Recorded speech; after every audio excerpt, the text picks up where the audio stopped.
So, lovely. So I would like to welcome our first speaker, who is Unusah Aziz. And Aziz, I'll let you upload your PowerPoint while I offer the audience a little introduction to yourself and your work. So Aziz is currently a PhD researcher in the School of Geography at the University of Leeds. And he's really interested in research that focuses on power, labelling and controlling of migrants, most especially forced migrants.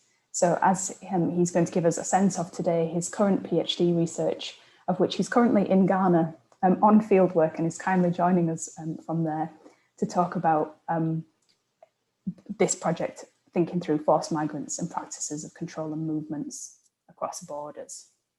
So without further ado, Aziz, would you mind sharing your screen? Perfect. Excellent. And we can see that perfectly. And so I will hand over to you and to let you to introduce your talk. Thank you so much and welcome. Thank you very much, Jennifer. And as she said already, greetings to everyone from Ghana, where I'm currently undertaking my field work. And it's really interesting to be running up and down in terms of field work and then trying to catch up with this. And I also like to thank the organizers of this program for extending the invitation to me. But because of lack of time, let me just dive straight into my presentation. The topic of my PhD is trying to conceptualize transferred prisoners as forced migrants. And then the second part is to see how effective their interaction with family members has been after the transfer. But today's presentation basically will focus on only one objective of my research, which is the first part, that is the transfer processes, and then prisoner awareness, taking it from the perspective of prison officers. And this is the outline of my presentation in terms of the introduction, literature review, research question, and theoretical framework. And then I'll just move straight into the findings of the research, which to me is the core focus of my presentation today. But generally, this is the preamble of my study, in which I try to connect these three keywords in terms of presence, in terms of mobility, and then forced migration. Undeniable, there have been some studies to look at all these things, but what I've realized, sometimes some of these things are secondary to the study that has been conducted. But my focus for this PhD research, that is the first part is to see how I can connect these three key themes from the field of carceral geography. As I said, the main focus, which is trying to understand how transferred prisoners can be within the category of forced migration. In the course of my literature review, which I did some extensive research on, I've come across the phrase by UNHCR, who argued that there's no explicit and universal accepted definition of forced migration. That is to say that the concept of forced migration in terms of its application and understanding is broad, convoluted, and it is raising a lot of debate among policymakers and then academia. But then I try to do further research, which IOM make a position on what they can consider as forced migration. And I try to pick the three keywords that they use to make the argument of who a forced migrant is. And that has to do with, there should be that form of migratory movement, and then there should be an element of coercion. And then when it comes to the causes, it can either be natural or human-made. So if you look at the literature and then other argument, most of the debate policies are centered on few category of people. That is to do with refugees, asylum seekers, and then internal displaced persons. So that is to say some category of people may have these features in terms of movement, in terms of that element of coercion, and then in terms of that either being caused by natural or human-made, but then are not included when they discuss policies about forced migrants. So that motivated me to come out with, or to identify transferred prisoners, to see the transfer processes and whether they have this element of migratory movement, cohesion, and then so in terms of the gap I identify in the literature, certain themes and then ideas have been proposed, which has to do with discipline mobility, whereby it entails movement that occurs within the prison setting, detention centers, and then some other confined areas. But then one of the arguments I try to make is that coming out with a general term like discipline mobility has a tendency of proposing that there's that kind of homogeneous encounters within carceral spaces. So it was my aim or focus to see if there's that kind of heterogeneity in terms of movement within prison space. And then another thing I've identified within the literature has to do with the geographical imbalances in terms of literature from the global south and then the global north, whereby most of the literature I have come across tend to focus on the global north in terms of prison studies and other things. And then when I went through the Ghanaian system, one thing I've also identified was the lack of accurate data on prisons in terms of literature, that is empirical evidence. So with the research question and objective for today's presentation is to see how does state practice of prisoners relate to the concept of forced migration. And then in terms of the objective is to assess the decision and transfer processes of prisoners in Ghana and how such processes relate to forced migration. And then the theoretical framework I try to use, or that is guiding my research, I try to use discourses of power being explored in most of the studies. And then you could see that traditionally, how was power being used, which has to do with domination, coercion, and then subordination. But then it tend to change to see that kind of power exercise to be more of a relational encounter between the actors. And then the relevance of the research of this theory is to see how power is negotiated between state actors and then prisoners in terms of the transfer. And then, as I said, the study is conducted in Ghana, and then on my left-hand side is the prison facilities I've identified. That is the Nsawam medium security prison, and then the Ankafo maximum security prison. And if you see the map on your right-hand side, the highlighted portions is where the prisons are located. So where the arrow is where Nsawam maximum security prison is, and Ankafo, where Nsawam medium security prison is, and Ankafo maximum prison is also here. In terms of the carrying or the holding capacity of Nsawam, ideally it should contain 800 inmates. But when I was leaving the facility to Ankafo, the total inmate at that facility was 2,860 inmates. That is almost more than 200% of the holding capacity. And then when I arrive at Ankafo maximum security prison, ideally the holding capacity is 2,000, but currently, as at today's date, they have about 1,175 inmates.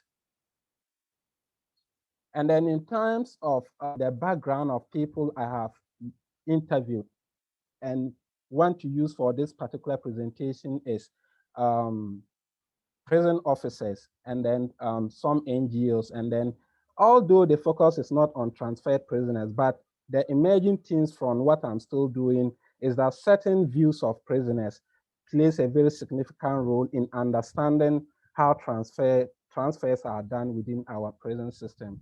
So I try to incorporate some excerpts from conversation I have with some transferred prisoners to today's conversation, although it is not the focus of the presentation, but it will give a clear understanding. So in terms of the methodology, generally for the PhD studies, I'm using a mixed method, But for this particular presentation and for this particular objective, I'm using interview guide and secondary data. And then the target population are key informants, and then that is the key informant are the prison official, NGOs, and then the judiciary. So in terms of gaining access, I try to obtain permission from the prison head office. And then after that, gaining it was one thing, and then getting access to the prison officers was another thing. But one thing I've seen, which a theory I'm using tend to play in my gaining access to this place, was the use of or the exercise of power. Once I was able to get permission from the head office, the moment I just get there and introduce myself with the letter, officers were ready to talk to me, and I went on. But it became more interesting in terms of what people understand or what meaning is attached to words within the carceral space. For instance, transfer is mostly a jargon which is common to almost all the inmates, those that I have interviewed. But then when I went initially, they were a bit skeptical. No one was coming for the first day because they thought that they were going on a transfer, so they were all running away from me. But then my positionality tend to play a key role in gaining access to these people. And that has to do with one of the inmates came to talk to me because he heard that I was from the northern part of Ghana. So he was just coming to see, in quote, a brother. When I spoke to him about the research, he said most of the people in the yard thought that they want to transfer them from that facility to a different facility. So in terms of the information flow, so the findings largely begins from this point on, although I've given a background of the respondent. But in terms of information flow, the headquarters must give approval in all transfers. And then it goes to the officer in charge, that is the commander. And then he will also give the instruction to the other officers to carry out. So in terms of the reception officer, who plays a major role in the transfer of inmate. They take information from the criminal record unit, and then they try to assess the inmate that should be transferred. And then they also have to get a medical certificate in terms of whether the inmate is fit to travel. So they get that from the infirmary. And then after they've selected and get the people they want to transfer, there must be an operation unit who will escort the prisoners from where they are to be taken to where they are supposed to be transferred to. So the operations unit, they provide the escort. So when I asked the prison officers in terms of what were the reasons for prisoner transfer within the facilities, these were some of their views in terms of what will lead them to transfer someone or an inmate to a particular facility. So overcrowding was a big issue that they mentioned. And then as a quote being proposed by upon an NGO who said Ghana has about 44 prisons. And most of these prisons are overcrowded. Most of the prisons were built by the British, and the government have done little to increase the prison facilities, although the prison population is increasing. So it was interesting to see that there were relics of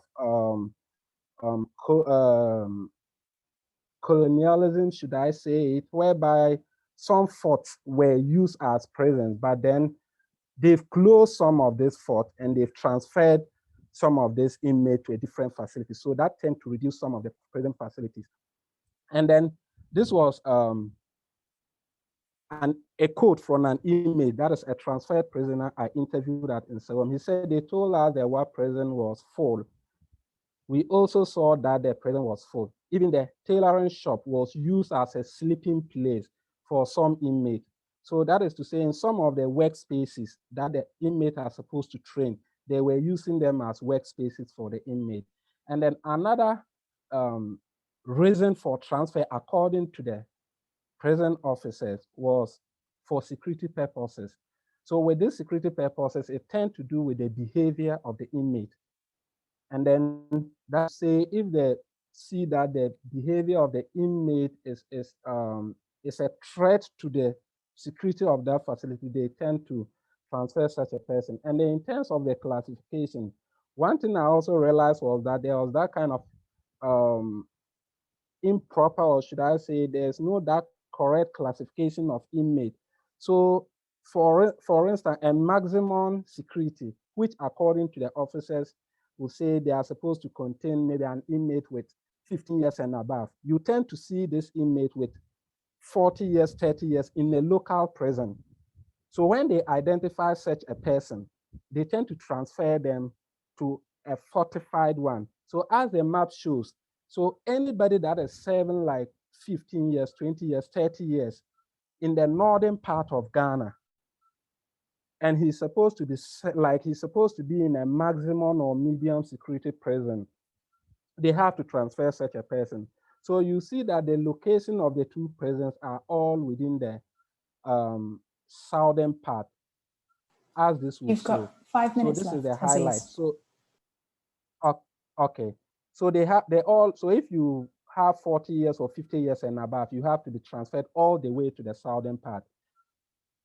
So and then another reason was health reasons that they have to transfer. So as the officers proposed, we've realized that there's that kind of disproportionate allocation of resources within our setting, that is the whole of Ghana, whereby we have some of the good health facilities in the southern part, that is to talk of the capital town, Accra.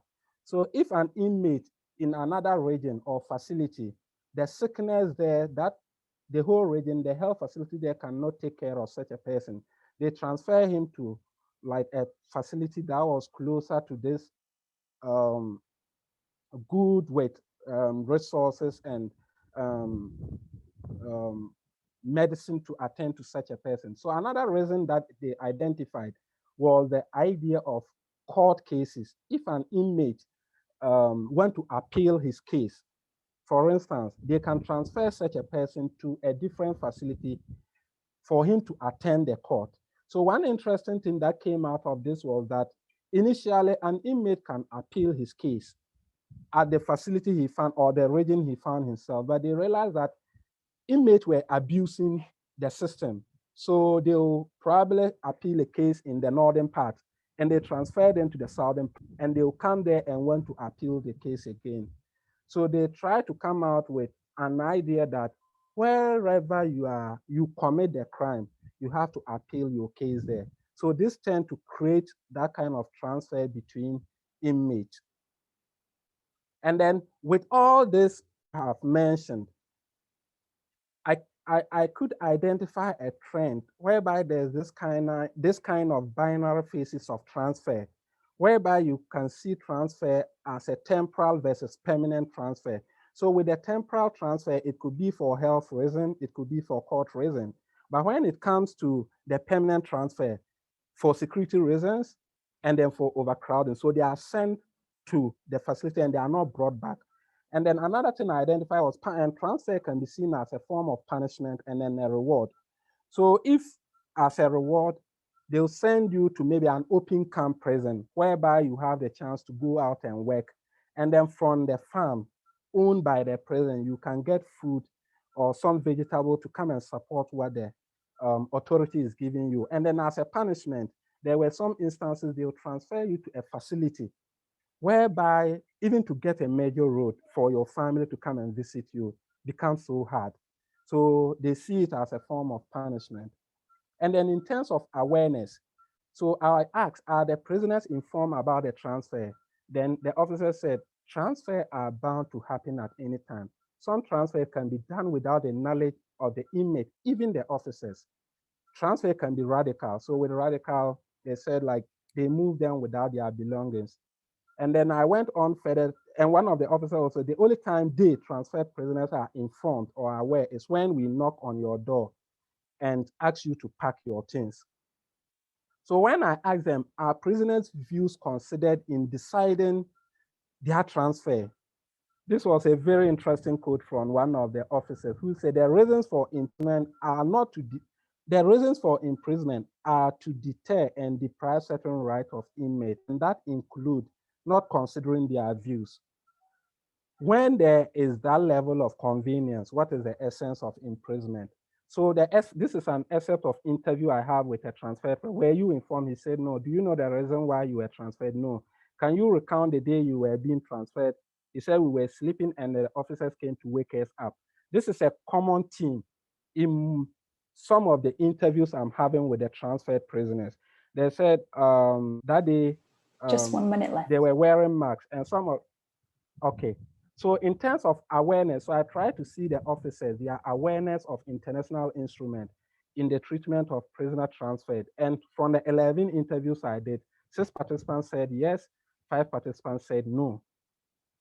So in conclusion, from the data or the emerging themes I'm seeing, one could see that there's that kind of similarity between prison and forced migration in terms of the reasons for movement, health, and then another thing I've identified or come to realize is that that continuum of power relations, that is among state actors and then the state actors versus the prisoners. As I said, I'm still in the field and I couldn't make any recommendation based on what I have, but these are the emerging themes and what I'm getting from the field. Thank you very much for speaking 20 minutes, 23 seconds instead of 20 minutes. Thank you very much, Aziz. That was a perfectly on time from my point of view. So, and such interesting research to start the day. Thank you very much. Please do scribble down your questions if you'd like to ask them later. Again, add them to the chat now, or we can add them in later on. But do hold on to those thoughts for Aziz, and we will come back to them later on.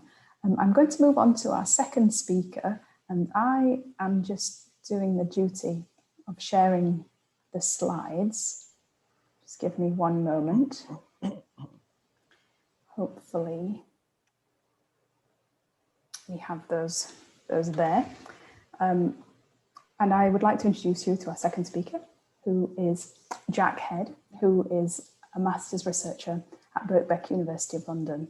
And Jack has a background in law, and he's now looking at a variety of understandings around law and the legal system, and draws on critical legal approaches and anthropological perspectives to provide the first socio-legal study, I guess, that we've seen in this particular way. So he is particularly interested in court buildings, and I'm not going to say any more than that in case I don't do service to his work, but I will hand over to Jack, and the floor is yours. Thanks, Jen. Yeah, you're doing my slides, aren't you? So I need to remember to say, next slide, please. Yeah, thank you. So yeah, hello. Thanks for being here, everyone. And thanks as well to Eleanor for organising this event, to Jen for chairing it, and to Kimberly for stepping at the last minute to offer her comments. Just gonna minimize this. So today I'm going to talk about the carceral space of courtrooms and court buildings. And I'll spend the majority of my time speaking about courtrooms, focusing on Manchester and using research from my undergrad dissertation on legal architecture in Manchester to help do so. I'll then move on to make some more general theoretical points about court buildings within the carceral landscape, and the place of law within the carceral system. Oh, I should have said next slide. Next slide, please. And then I'll conclude by talking very briefly, if I have time, about what seem to be clear synergies, I suppose, between socio-legal studies and carceral geography. Because I think, and I say this fairly tentatively, that there is a great deal carceral geography can offer socio-legal studies and legal studies more generally. But as a sort of warning, this paper certainly doesn't put forward any new empirical findings. Instead, it's sort of an attempt on my part to take a decidedly socio-legal object of inquiry and reassess it in light of carceral geography. I'm going to start by speaking about a very specific, focused aspect of legal life, I suppose, one of its constituent parts, and that's the courtroom, but more specifically the dock itself in the courtroom. And then I'll move outwards and talk in more general terms. But first, I think a little bit of context about the legal system and the history of court buildings and their design. So I think it's fair to say that in England and Wales, we have a quite peculiar legal system. It's still peculiar, but it was even more peculiar before 1971. And until that point, when the unified Crown Court was established, itinerant judges travelled to various county towns twice a year to hear the most serious criminal cases. And these biannual sittings were known as the Assizes. So if we go to the next slide, hopefully they're in the right order. Yeah, I mean, I'd love to talk about the Assizes more, but I don't really have time. But the photo here, taken in the 60s, but it could have been 60 years before then, is of judges processing at the Huntington Assizes, and gives quite a good flavour of what these events were like, I think. I think it also shows that work on the legal system and judiciary as sort of high camp is long overdue as well. But one important point about the Assizes is that the court accommodation for those sittings was provided by local authorities. So this meant that its quality was completely variable, and courts are often housed in multi-purpose municipal buildings such as town halls. And towards the end of the 60s, Richard Beeching, of sort of railway infamy, was appointed to chair a royal commission into Assizes and quarter sessions, and found that the system was sort of at the point of collapse, but also that the court accommodation itself was entirely inadequate. And up until that point, no uniform approach had been taken to the design of such places, and very few assize towns even had purpose-built courts. So when the Crown Court was then established, it sort of necessarily followed that there would need to be a number of courts built. And this process of court building has been described as the most extensive and expensive court building program ever undertaken. And eventually a series of court design guides followed, with the most recent iteration published in 2019. But in many ways, I think, as will become apparent, Manchester's courts remain unaffected by these changes, since they predate the introduction of standardized design practices brought about by this court building program. So of the two buildings used as Crown Courts in Manchester today, at Crown Square and at Minshaw Street, the former was completed in 1962 and the latter in 1873. The Crown Court on Minshaw Street was originally built as the City Police and Sessions Court and designed by Thomas Worthington. And of the courtrooms still in use there, 4 original, a number of other courtrooms form part of a modern extension built in the 90s. So if we go to the next slide. This is the Crown Court at Crown Square, which was designed by the city architect in the kind of prevailing modernist style of the time. And it was constructed to replace Alfred Waterhouse's Gothic Assize Courts, which had opened in 1864, but then been damaged by bombing during the Second World War and were eventually demolished in 1957. And I'll talk more about those in a bit, but Crown Square itself, there are 16 courtrooms, 6 are original, and 10 were added as part of extension in the 80s. So at both courts, we see that there's a mix of old and new in terms of courtrooms, each with a different layout, and therefore a different approach to the placement of individuals within the room. And I think this very brief history matters because it helps to contextualize the manner in which the court building and the courtroom more specifically have been described by a number of legal scholars. So for example, Linda Mulcahy and Emma Rowden accurately talk of the courtroom as the performance hub, but others have described the courtroom in more explicitly celebratory terms. So Judith Resnick and Dennis Curtis describe it as the space of honor, and D.P. Woodlock talks of the courtroom as the pearl inside the wider court building. So I'll now move down sort of one level further to the dock itself, which is a space within the courtroom, and one I think which only sort of willfully ignorant people could associate with either honor or the natural beauty of a pearl. But anyway, the defendants are kind of, or the defendant is, I suppose, at the heart of the criminal process, or at least supposed to be. And I think this is a fairly uncontroversial claim, because it's defendants who are on trial, and it's defendants who in many ways have the most to lose. But this makes it all the more surprising that the widespread use of the dock in criminal trials in this country is so normalized and viewed by so many as unproblematic. There's also little awareness that its use is a relatively recent phenomenon. And I think, like much of the paraphernalia of law, and like many of law's myths, its presence is presupposed by legal practitioners and by legal academics, whose approach is often, I suppose, fairly unscholarly. But in contrast, Linda Mulcahy describes in her seminal text on legal architecture the dock she states that the dock as a deliberately fortified separate space within the courtroom first appeared in the early 19th century. And indeed, the court building itself as a distinct building typology was birthed during this period, I suppose, to borrow Foucault's terminology. And it makes sense, I think, to draw on that terminology, since the birth of the prison and the birth of the court building were, give or take a few decades, broadly contemporaneous, at least in this country.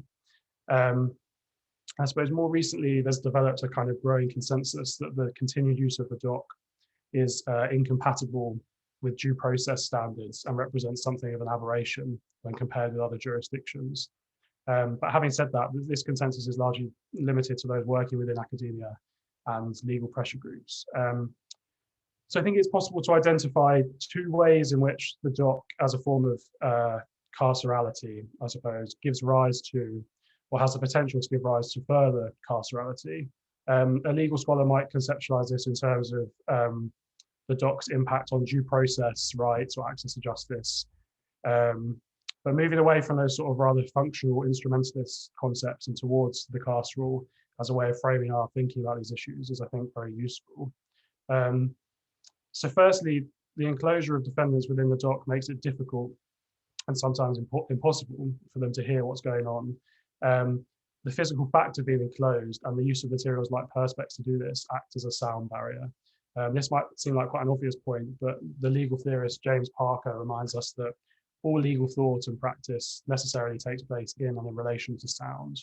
This means that an acoustic jurisprudence is as relevant to run-of-the-mill domestic procedural hearings as it is to high-profile international trials. And therefore, I think at a basic level, sound and the ability to hear must be prerequisites for just legal outcomes. Defendants need to be able to hear what's going on in order for them to be able to follow their trial and participate in it. An inaccuracy in a witness's account or a mistake by a barrister can only be brought to light if it's noticed, if it's heard in the first place. And what's particularly worrying, I think, is that the Ministry of Justice have acknowledged that this is an issue. And if we go to the next slide, the literature, this is an excerpt from the literature given to defendants at the Crown Court. And they write that sometimes it's hard to hear in the dock. This is just a small section of the guidance, but I think there's sort of plenty there to keep theorists of discipline occupied for quite a while. And it says, tell someone if you can't hear, but it's not entirely clear what happens at that point. There's certainly no mechanism for having a defendant sit outside of the dock. So it's particularly worrying that that's been noticed, but no attempt has been made to do anything about it. And second, I think the use of the dock in criminal trials is relevant because it influences jurors' perceptions of defendants. A 2014 study carried out by researchers in Australia found that jurors were 1.8 times more likely to view defendants in the dock, whether open or enclosed, as guilty than if they saw the defendant sitting with their lawyers. And the fact that there's been no further research into this, into the suggestion that the use of the dock undermines the presumption of innocence is probably the result of the fact that in most parts of the world, it's kind of seen as commonsensical. I mean, in Australia and the US, the dock is very unusual. And there have been rulings that highlight that it goes against fair trial and due process norms. But there have been no rulings made in England and Wales about this. So if we go to the next slide. These issues, I think, are brought particularly to the fore in Manchester. So at Minshall Street, the dock is at the centre of the room, which has the result, with the result that the gaze of other court users is focused on the defendant throughout. So you can see from the photo this is the case, and this courtroom is still in use. Here, I think it's just being used by police officers who are training, but the dock has been now enclosed, so it's got a kind of perspex cage around it, but it's still like that. And then if we go to the next slide.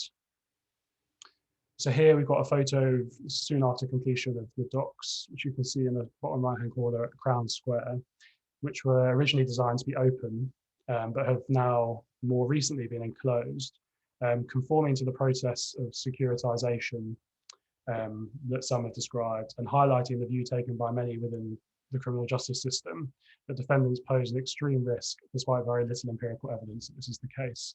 So if we just sort of like toggle back between the next one and this one, no, sorry, not the one after that we've not seen yet. Yeah, so this is the same courtroom, obviously taken much more recently from the judge's bench of the dock, which has now subsequently been enclosed.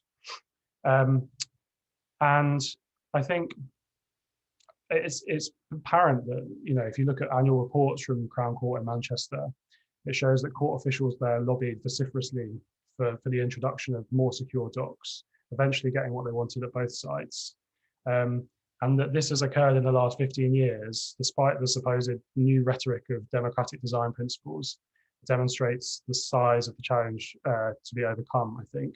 But also the process coincides with the carceral term described by carceral geographers, something which is often ignored by those writing within legal studies. So you might think about this initial form of carcerality, that is, of the defendant in the dock, as having the potential, because of its nature, to give rise to further carcerality. The dock impedes or distorts the ostensible justness of the legal process, giving rise to further forms of carcerality at the moment of conviction, when someone is handed down, when sentence is handed down and the defendant becomes offender, sent down from the court to the prison, to use the terminology still employed by many judges when passing the sentence. Ultimately, however, I think this mode of thinking only gets us so far. Conceptualizing the dock as a form of carcerality, which simply gives rise to another more serious form of carcerality, belies the seriousness of incarceration in the dock in and of itself. It's not just that docks increase the likelihood of a guilty verdict for the reasons I've described, but that docks make people feel guilty. So as Linda Mulcahy puts it, the pre-conviction incarceration of the accused in a separate enclosure at the margins of the courtroom, isolated from counsel and supporters, can be understood as a form of punishment through process, or in Foucauldian terms, as a trace of torture in the modern criminal justice system. So in what I've just set out, and I suppose thinking back to what I said at the start, the absurdity of describing the courtroom as either a space of honour or as some sort of pearl has hopefully become clear. I think instead, the everyday courtroom is best described, I think, by Pat Carlin, who wrote in 1976 that it's an environment in which temporal and spatial conventions are successfully manipulated to produce a disciplined display of justice. So if we go to the next slide. I'm going to 5 minutes left, Jack. Okay, great, thanks. I'm going to move up a scale now, or two, and think about the court building in its entirety as a clearly defined space, but also in terms of its place within the urban landscape. And at this point, it will probably become very obvious that I'm not a geographer at all. So thinking about the court building in its entirety is interesting in terms of considering the spatial links between the court and the prison. So this is Strangeways here. And in the Georgian and Victorian periods, prisons were often built immediately beside courts. In fact, it was often the case that they were built at the same time as part of the same architectural project. So there are a few examples of this, Durham and Maidstone, kind of notable ones. But Manchester provides a really excellent case study, I think.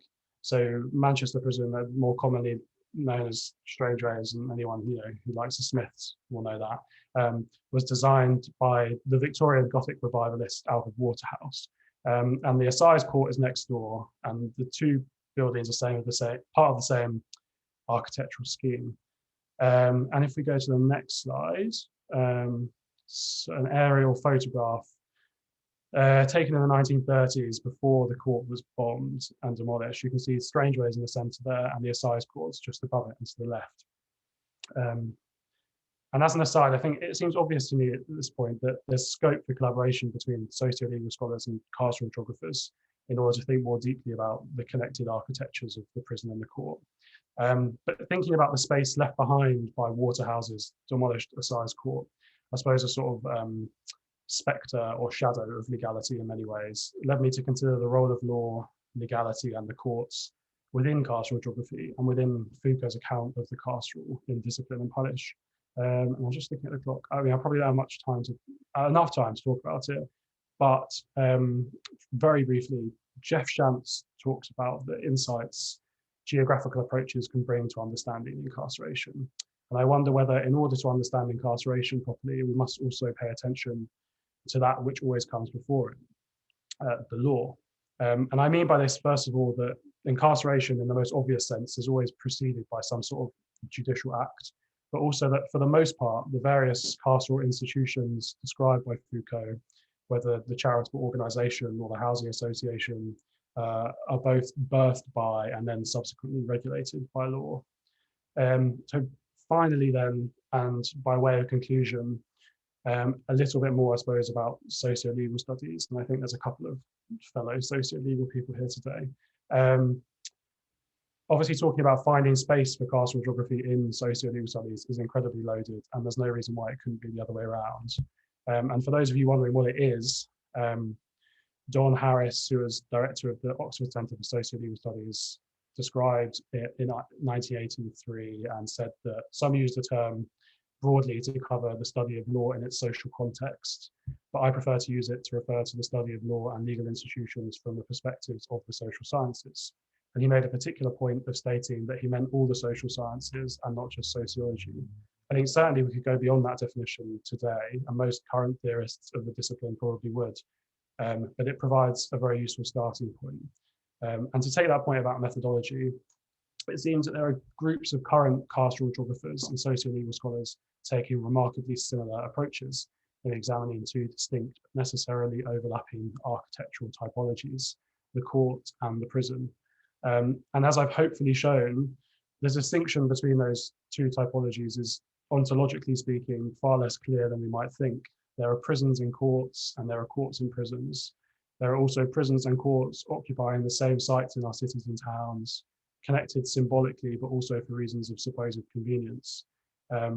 But both spaces are also broadly associated with a loose notion of justice or legality by prisoners and court users, but also, I suspect, by the general public too.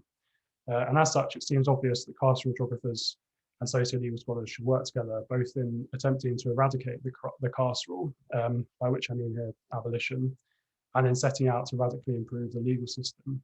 But I do think that if socio-legal scholars want to be a part of this project, they've got quite a lot of catching up to do. It seems that carceral geographers are miles ahead in many ways. And I'll stop at that point. Thank you. Thanks so much, Jack. I could sense the rounding up, so I didn't give you the 1 minute the 1 minute warning. But thank you so much. I'm just going to stop sharing your slides. Again, hopefully plenty of questions being inspired amongst the audience there from Jack's talk, which I very much enjoyed. And so I'm going to move to our final paper for today, and that comes from Ben Nevis Barron. And Ben, I'm just going to introduce the audience to you, and you feel free to share your screen while I'm doing so. Ben is a PhD researcher from the University of Colorado, and to that end, he joins us from very early in the morning on his side of the Atlantic. So we really appreciate him joining us early for that. He researches the carceral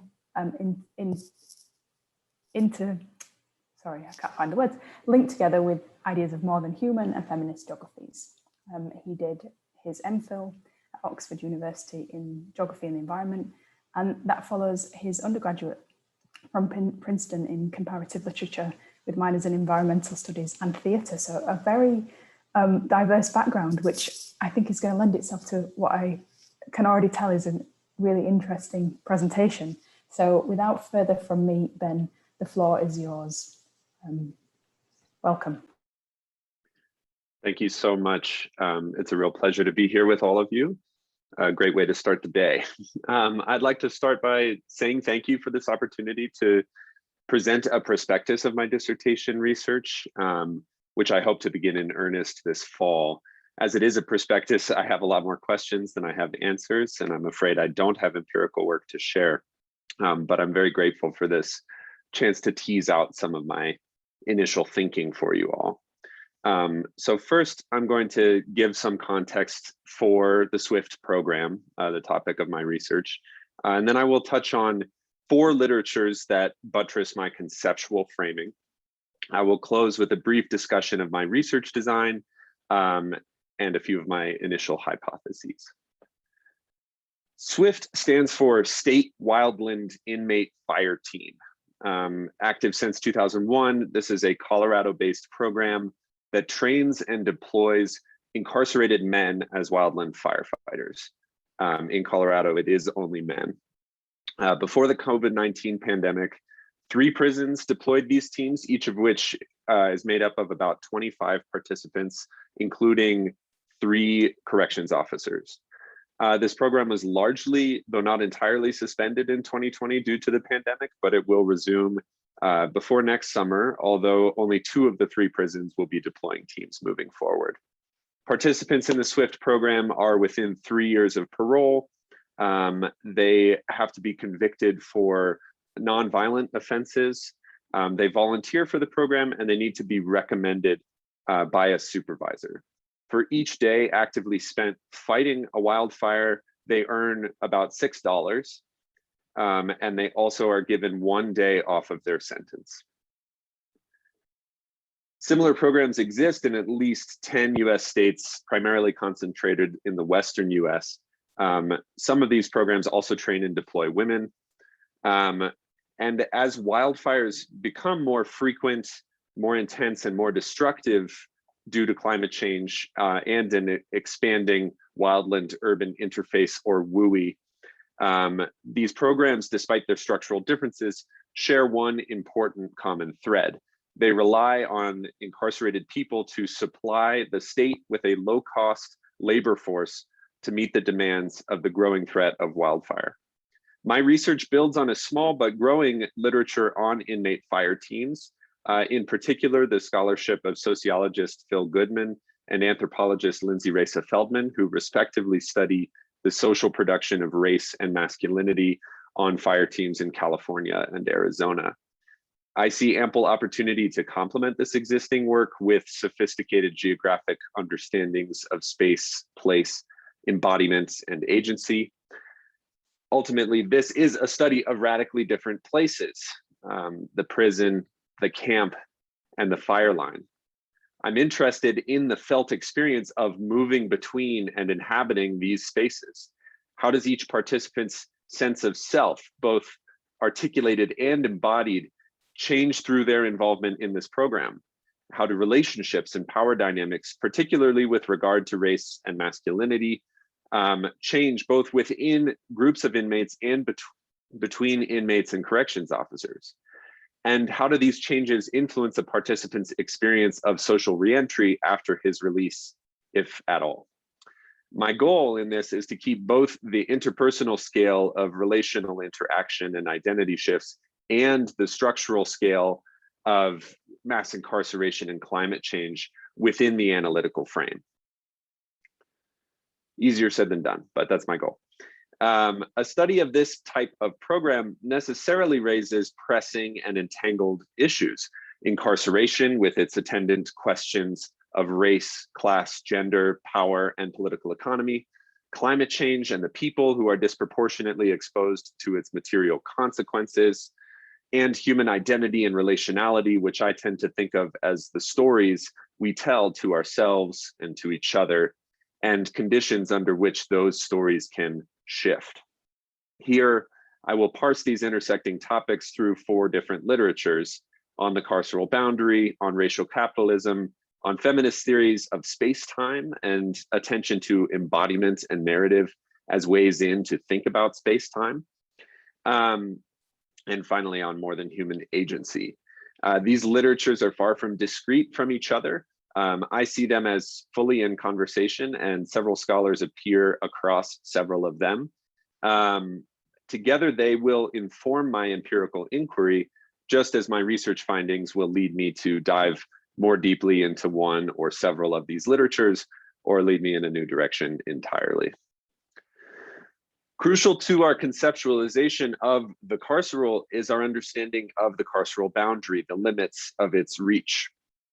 Who does carcerality impact and how across space, time, and social dynamics? There has been exciting work within our subfield, including from Dr. March and Dr. Turner, about the related question of the prison boundary in all of its complexity and dynamism, both in material practices of incarceration and in their cultural representations. One particularly important aspect of this work is tracing how the impacts of carceral practices reverberate well beyond those in direct relationship with the carceral state, most of all into the families and communities of people who are incarcerated. In the US, those families and communities are disproportionately people of color. Equally important work extends our carceral understandings beyond the prison to encompass things like migrant detention, refugee administration, housing segregation, border militarization, and securitization, both domestically and internationally. The SWIFT program complicates the prison boundary as participants regularly leave and return to the prison, presumably inhabiting and enacting dramatically different social norms across the different spaces that they occupy. So where do we delimit the carceral within the spaces and social dynamics of the SWIFT experience? For example, as participants do the routine work of protecting a home in the WUI, the wildland urban interface, clearing brush around the home, hosing down the roof shingles, how do we understand the relationship between the carceral and the homeowner in this interaction? Lindsay Raisa-Feldman also documents how identity shifts can reshape the carceral reach as family members begin to refer to their loved ones primarily as firefighters instead of as incarcerated. From a structural perspective, the SWIFT program might be understood as primarily a program about labor and the carceral state's potentially exploitative leveraging of the labor power of incarcerated people. Firefighting is dangerous and grueling work, and participants are paid next to nothing. Furthermore, bureaucratic obstacles and social stigma keep the vast majority of participants from continuing their work as professional firefighters after their release from prison, in spite of their accrued skills and experience and their demonstrated effectiveness in the field. In the United States, in particular, any conversation around the derivation of surplus value for the state and the private sector through the use of largely uncompensated prison labor has to account for race. BIPOC individuals in the US are incarcerated at unconscionable rates, a practice with deep and complex historical roots that trace back through Jim Crow laws and the Black codes to slavery. As a result, the racial makeup of the incarcerated population in the US is profoundly skewed. Scholars have leveraged racial capitalism, a framework which understands racial oppression as a process of economic value extraction, as a lens for analyzing the carceral to great effect. An example of how this approach might inform my work, following Laura Pulido, is reframing environmental justice, who is exposed to environmental harms at disproportionate rates, as a question of racial capitalism. So the SWIFT participants are statistically more likely than an average citizen to be a person of color, and they will risk life, limb, and lasting health impacts in order to protect private property from the ravages of wildfires, which are exacerbated by climate change. They are put into this place of exposure by the machinations of the market. They're a cheap labor force. And since over 60% of the homes in the WUI are second homes, and because home ownership rates by race in the US skew disproportionately in favor of white people, it is likely that the beneficiaries of the team's risk exposure will be predominantly white. Doreen Massey's exhortation that geographers have to think space and time together has been taken up by carceral geographers who write about prisons. Prisons are spaces where incarcerated people do time. Centering the body as a site of geographic inquiry makes the co-constitution of space and time readily apparent. In terms of embodied experience, the passage of time is radically variable, dependent on spatial and social context. Time can fly or it can crawl, depending on where you are, who you are with, and what you are doing. A person's embodied experience of time sitting in a cell will likely differ from their experience of time while cutting a fire line, that is, using hand tools to scrape a linear swath of woodland down to mineral soil in order to contain a nearby burn. Adding complexity to this is the SWIFT participant's own understanding that the primary compensation for his labor is one of time. He earns a day off of his sentence for every day spent fighting a fire. Narrative offers another way in to think about space-time. Ben Crew and his colleagues' recent analysis of the integral importance of narrative shifts for inmates coping with long sentences comes to mind. How inmates tell the story of their experience, what spaces constitute the real world and real life, what identity shifts and social possibilities do or do not exist within the prison walls. These stories dramatically shift the inmate's relationship with time while inside the space of the prison. This attention to narrative and to embodiment tracks with a broader feminist project and ethic of taking spatiotemporally situated knowledges seriously. And to illustrate how this might come up in my work, consider clothing.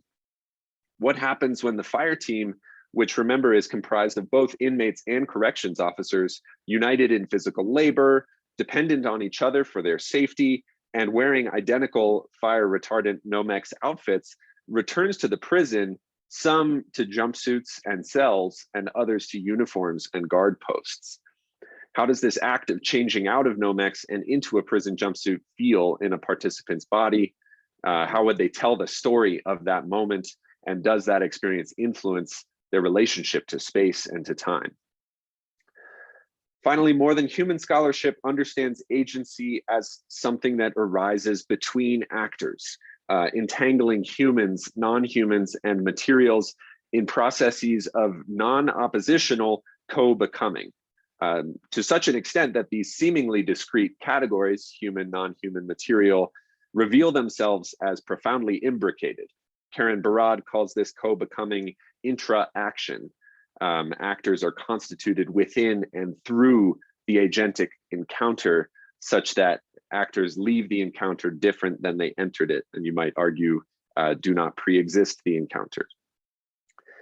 I find this way of thinking quite generative, although I also take seriously critiques that point to the dangers of representing the human as a singular uniform category.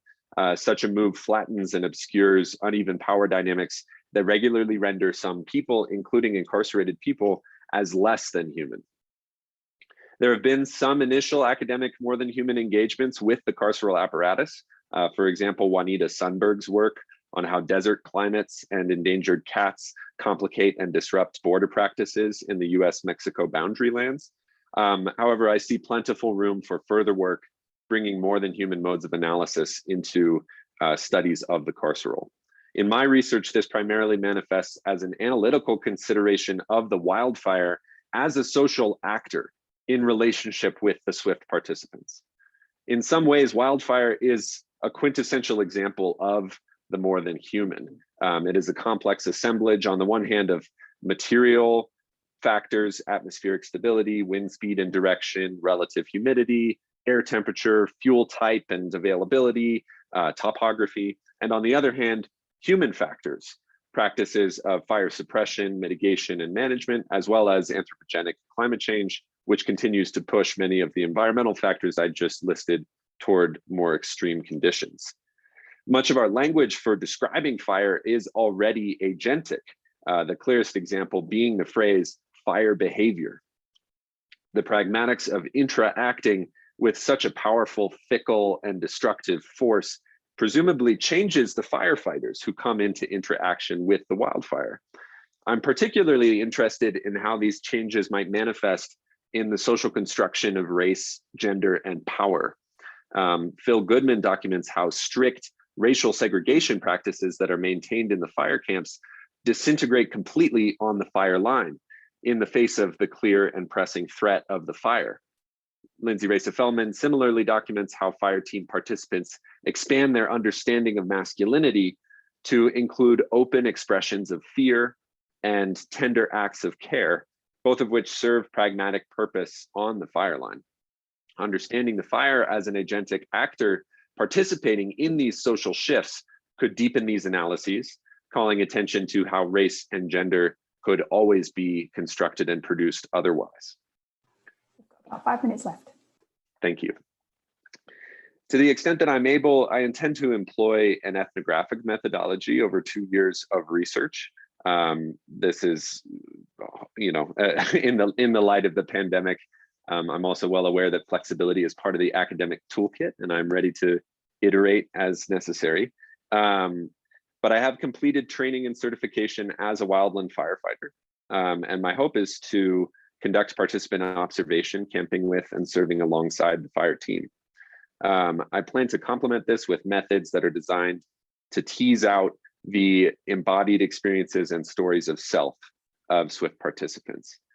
Ideally, I would conduct these studies comparatively across space and time, employing these methods both in the prison and in the fire camp throughout the duration of my research process, so both early and late in a SWIFT participant's experience.